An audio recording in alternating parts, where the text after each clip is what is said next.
আসসালামু আলাইকুম রহমতুল্লাহ।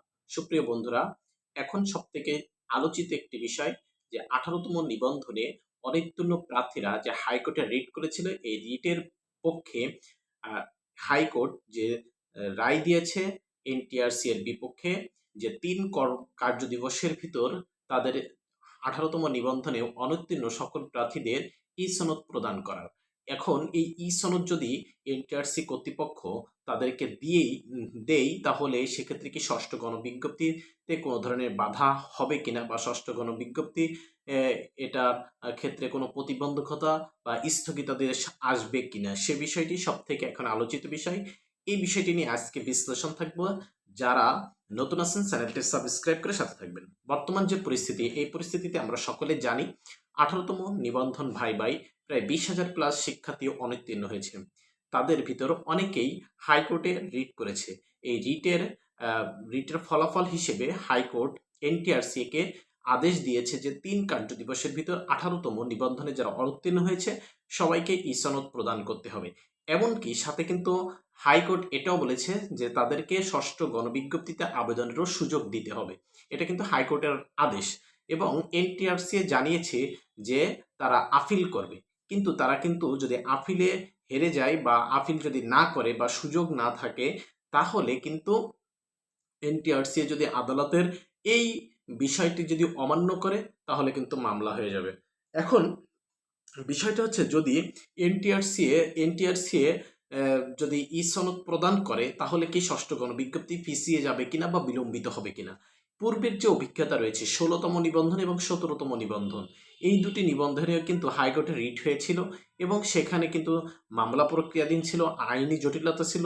এই আইনি জটিলতার কারণে 16 এবং 17তম নিবন্ধনে কিন্তু গণবিজ্ঞপ্তি পিছিয়ে গিয়েছিল, বিলম্বিত হয়েছিল। সেক্ষেত্রে এখানে বোঝা যাচ্ছে যে 16 এবং 17তম নিবন্ধনের অভিজ্ঞতার আলোকে বোঝা যাচ্ছে, যেহেতু হাইকোর্টে রিট হয়েছে, এখন ষষ্ঠ গণবিজ্ঞপ্তিতে হয়তো বা কিছুটা দিন বিলম্বিত হতে পারে, বা নিয়োগের ক্ষেত্রে বা এখানে বাধাগ্রস্ত হতে পারে, বা এখানে স্থগিত আদেশও আসতে পারে। তবে বিষয়টা হচ্ছে, এখন হাইকোর্ট শুধু বলেছে যে তাদেরকে ই সনদ দিতে, কিন্তু কোনো স্থগিত আদেশ এখানে দেওয়া হয়নি।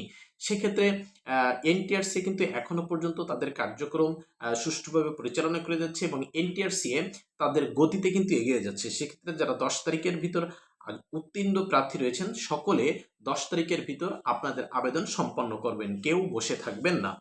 আপনারা সকলে জানেন হাইকোর্টের সদ্য দেওয়া যে রায়, সে রায়ের আমি একটু কিছু অংশ পড়ে শোনাচ্ছি। বলা হয়েছে, 2 জুলাই হাইকোর্টের বেঞ্চে বিচারপতি মোহাম্মদ আকরাম হোসেন চৌধুরী, বিচারপতি ফয়েজ আহমেদ আদেশ দিয়েছেন যে ভাই অংশ নেওয়া সকল অনুত্তীর্ণ প্রার্থীকে লিখিত পরীক্ষার ভিত্তিতে শিক্ষক নিবন্ধন সনদ প্রদান করা হবে।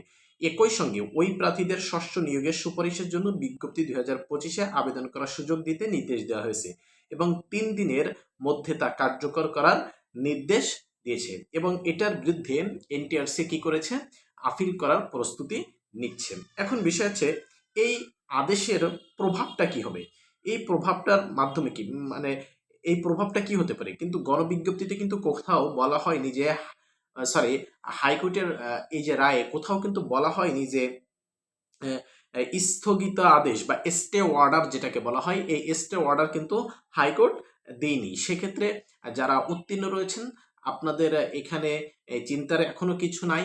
যেহেতু হাইকোর্ট স্টে অর্ডার দেয়নি, সেক্ষেত্রে আপনারা 10 তারিখের ভিতর আপনাদের আবেদন সম্পন্ন করবেন। 2 নম্বরে যে বিষয়টা আছে, এনটিআরসির কার্যক্রমে আদেশে 3 দিনের মধ্যে কার্যকর করার কথা বলা হয়েছে।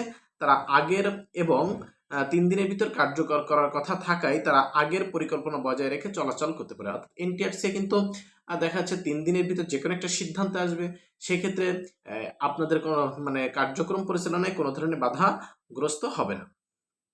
এরপরে বিষয়টা হচ্ছে, তারা আপিল করলেও, যদিও আপিল করে, সেক্ষেত্রেও দেখা যাচ্ছে যে গণবিজ্ঞপ্তি কিন্তু এখনো বাধাগ্রস্ত হওয়ার কোনো সম্ভাবনা দেখা যাচ্ছে না। তবে পূর্বের অভিজ্ঞতা যেটা বলতেছে, সেটাতে হচ্ছে তারা বাধাগ্রস্ত হয়েছে।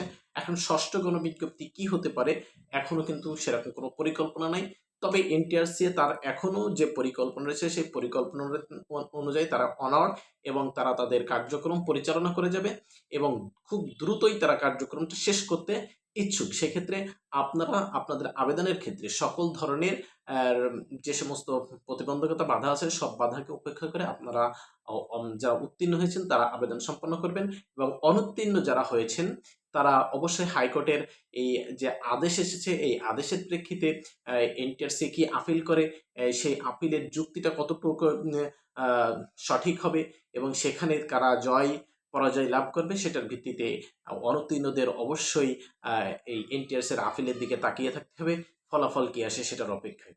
তো এক্ষেত্রে বিষয়টা হচ্ছে কেউ কারো প্রতি গর্ব অহংকার বা মানে উদ্যত আচরণ না করি। অর্থাৎ যারা অনুত্তীর্ণ হয়েছে তাদের মনে অবশ্যই কষ্ট রয়েছে, যারা উত্তীর্ণ হয়েছেন তাদের অনেকেরই ক্ষোভ রয়েছে কেন অনুত্তীর্ণদেরকে সার্টিফিকেট দেওয়া হবে।